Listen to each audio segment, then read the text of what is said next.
చిచి, bad luck, bad luck. ఏంటది? ఎంతో హ్యాపీగా జాలీగా నా డ్రీమ్ గర్ల్తో కలిసి తిరగాల్సిన వాడిని ఇలా మీ ఇద్దరితో కలిసి తిరగాల్సి వస్తుంది. అది బ్యాడ్ లక్కే కదా. నిజమే, బ్యాడ్ లక్ వల్ల మాతో తిరుగుతున్నాం. మేమైతే బ్యాడ్ లక్ తోనే కలిసి తిరుగుతున్నాం. అంటే నేను బ్యాడ్ లక్కా? నేను బ్యాడ్ లక్కా? మాతో తిరగడం బ్యాడ్ లక్కా? కరెక్టే. ఈ రోజు నా రాశిఫలాల్లో రాసింది యాజ్ ఇట్ ఈస్ గా జరుగుతుంది. ఏం రాసుంది? దైవ దర్శనం చేసుకుంటానని. చేసుకుంటున్నావు కదా. ప్రదక్షిణలు కూడా చేస్తాననుంది. అది కూడా చేస్తున్నావు కదా. ఆ సమయంలో ఒక మంకీతో గొడవ పడతానని కూడా రాసింది.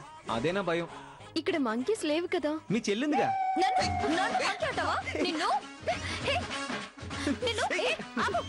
నన్ను మంకీ అంటావా? నిన్ను చెప్పు. అర్జున్,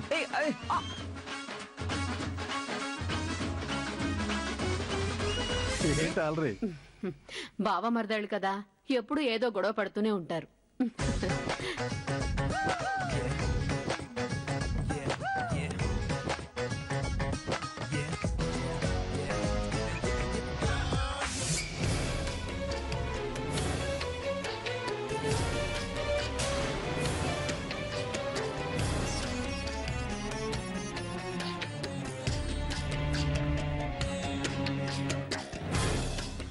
అమ్మా అపర్ణ, నాన్న పిలిచారు కాబట్టి బతికిపోయావు, లేదంటే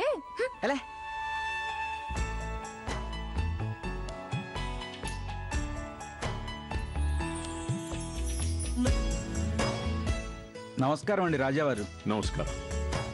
చాలా ఆశ్చర్యంగాను దానికంటే ఎక్కువ ఆనందంగానూ ఉందండి. ఎందుకు పంతులు గారు? 5 ఏళ్ల తర్వాత ఆలయానికి వచ్చినందుకు ఆశ్చర్యంగాను, సంపూర్ణ ఆరోగ్యంతో వచ్చినందుకు ఆనందంగాను ఉందని, అంతేగా? అవునండి, రాజావారు మనుషుల్నే కాదు వారి మనసుల్ని కూడా చదివేయగలరు. అందుకే నేను అనుకున్న దాన్ని అచ్చుగుద్దినట్టు చెప్పారు. అర్చన ఎవరి పేరు మీద చేయించమంటారు? అమ్మా నాన్నల పేరు మీద చేయించండి. ఏమిటి విశేషం? మా అమ్మ నాన్నగారుల పెళ్లి రోజండి.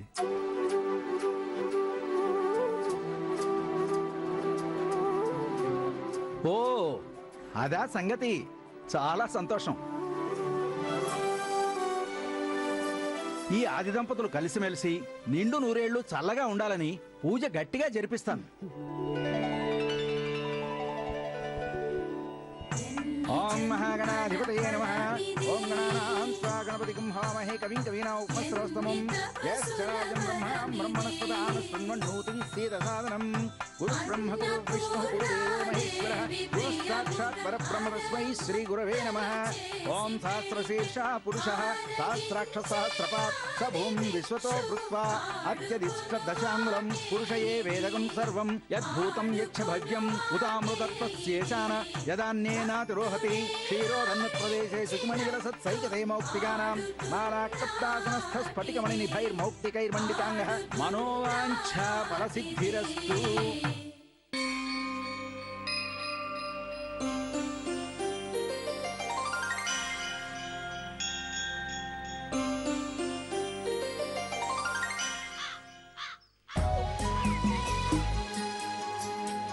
మొదటిసారిగా గుడికి వచ్చినందుకు నాకు చాలా సంతోషంగా ఉంది రాజ్యలక్ష్మి. మొదటిసారి రావడం ఏంటండి?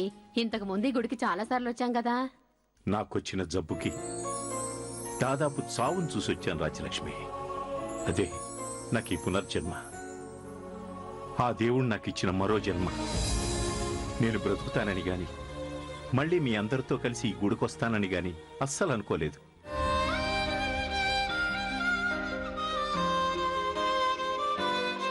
అలాంటిది అంతటి అనారోగ్యాన్ని తట్టుకొని మళ్ళీ ఈ స్వామిని దర్శించుకున్నానంటే అది ఆయన పెట్టిన భిక్ష తప్ప మరొకటి కాదు.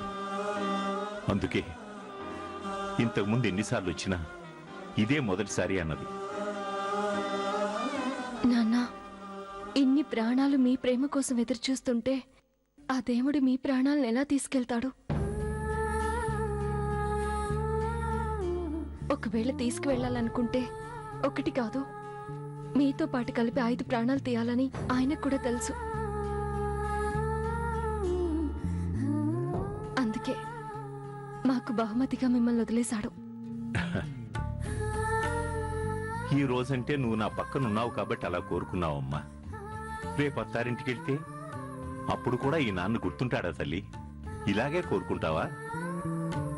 అత్తారింటికి వెళ్తే ప్రాంతం మారుతుందేమో గాని నా ప్రాణం మారదు కదా నాన్న. అది ఈ ఒంట్లో ఉన్నంతకాలం మీ కంట్లో నలకు పడిన తట్టుకోలేదు. ఇక మిమ్మల్ని ఎలా మర్చిపోతాను?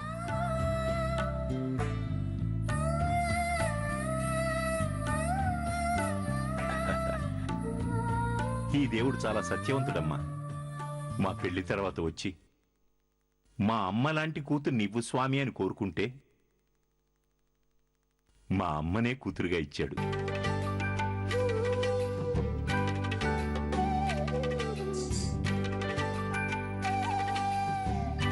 ఇంతకన్నా ఈ జన్మకి ఇంకేం కావాలమ్మా? సరే సరే, తండ్రి కూతుళ్ళు మాటల్లో పడితే వచ్చిన పనే మర్చిపోతారు.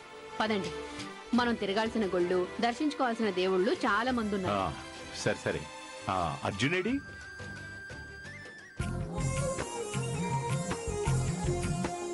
సారీ స్వామి, ఇంతకు ముందు వచ్చినప్పుడు మనస్ఫూర్తిగా మొక్కుకొని కళ్ళు తెరిచేలోపు నా డ్రీమ్ గర్ల్ని చూపించమంటే నా పన్నునే చూపించావు. కానీ నేనే నీ మహిమను అర్థం చేసుకోలేక ఆ అమ్మాయి నా డ్రీమ్ గర్ల్ కాదనుకున్నాను. ఆ తర్వాత నీ దయ వల్లే ఆమె నా డ్రీమ్ గర్ల్ అని తెలుసుకున్నాను. చాలా ఈజీగా ఆమెను కలుసుకున్నాను. అందుకే ఆ మొక్కు చెల్లించుకోవడానికే వచ్చాను. అప్పుడు మాట ఇచ్చినట్టు ఒక్క దండం కాదు, ఒక 100 పొర్లు దండాలు పెట్టి నీ రుణం తీర్చుకుంటాను స్వామి. ఓం నమ శివాయ.